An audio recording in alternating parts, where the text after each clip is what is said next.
Nikola Jokic is putting up another season that he's contending for MVP, but when is it the time that we consider him one of the best offensive players ever? Nikola Jokic has had another great start to his season, bit of a drop-off, but Jokic, again, being just a statistical monster, something that we've never seen before, and that's Nikola Jokic for you. This season, averaging 23 points, so a big drop-off, but he's doing it on insane efficiency. Now, we know that the Nuggets got a lot of players back. Were very heavily injured last year. Jamal Murray, Michael Porter Jr. didn't really play. So now for the Nuggets, you just have more people that can shoot the ball. Just a way better quality of a team that has led to Jokic taking way less shots and still scoring a lot. He's shooting an insane 63% from the field on 13.7 field goal attempts a game. That's insane. He's actually getting to the line a bit. 6.2 free throw attempts, so about the same as last season, which was a career high. And you love to see Jokic getting to the line. That's not something that happens a lot. He has not been given great treatment from the refs. So Jokic getting to the line helps a lot in his game. That 63% from field is absolutely absurd. And we are talking about the 2022 NBA season. 63% for a player that actually takes outside shots. I know it's not a lot, but 2.4 3-point attempts. Let's not act like that's nothing. He takes a solid amount of shots from outside. Still is shooting an insane amount. 29% of his shots are within 3 feet. 36% of his shots are from 3 to 10 feet.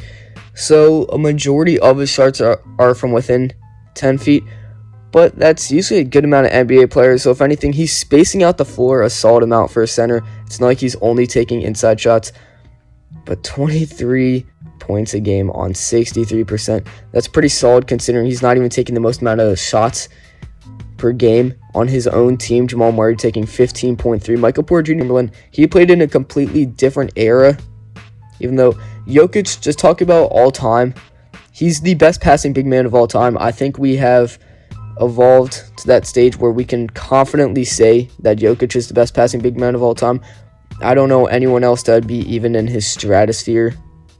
Wilt's career high assist was 8.6, so a solid amount, but Jokic just usurps that. I mean, he's averaging 8.9, but he's been an elite passing big man ever since pretty much his second season in the NBA, where he averaged 4.9 assists a game, then got up to 6.1 in his third season, hasn't averaged less than 7 since he was 23 years old.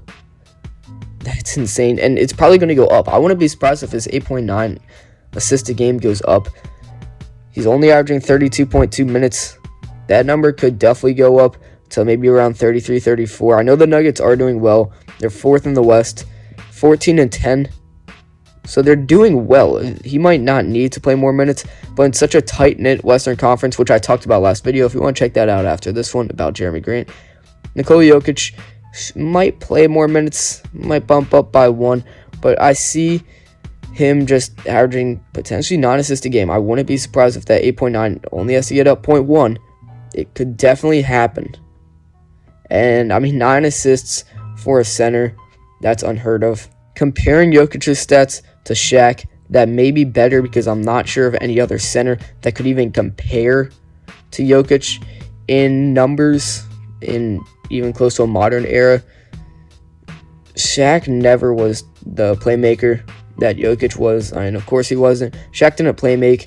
He was a great player inside. He had great efficiency, but he only averaged 60% from the field in 2 seasons, and that was .600 and .601. So Jokic is almost as efficient as Shaq, which is absurd to say.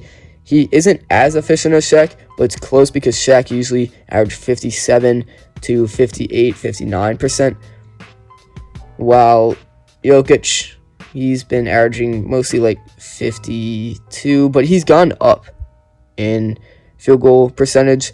Third season only averaged 50%, then to 51, 53, 57, 58, now 63. And my apologies, Shaq did average 61% in 2008, 2009, but at that point, only 11.2 field goal attempts a game. So he wasn't the player that he was in his prime, though still an amazing efficiency season. So Jokic isn't as dominant as Shaq. I mean, Shaq's the most dominant player. The insane advanced stats that Jokic has. First PER this season, first in win shares this season. Already 15.2 last year win shares, 32.8 PER last season, 10.8 offensive win shares last season. And he leads the league in pretty much every advanced stat. Even this season, he's doing pretty good in advanced stats. I mean, he's the advanced stat legend pretty much. But Jokic, he really may be one of the greatest offensive players of all time. Maybe an exaggeration to call him top 10, top 20. I don't know. Where is Jokic all time? It's kind of a fuzzy area because he hasn't really had much playoff success. He doesn't have that much longevity, and he's been an all-star for 4 seasons. This will be his 5th. He's been in the league for 8 seasons, but he hasn't shown really the dominance until maybe his 4th season in the league, where he did get his first all-star berth. But he has 2 MVPs, so it's kind of a fuzzy area. Just how much do you factor MVPs and stats into the mix, and how much do you factor longevity, playoff success into the mix? So you could have very different sides from different spectrums.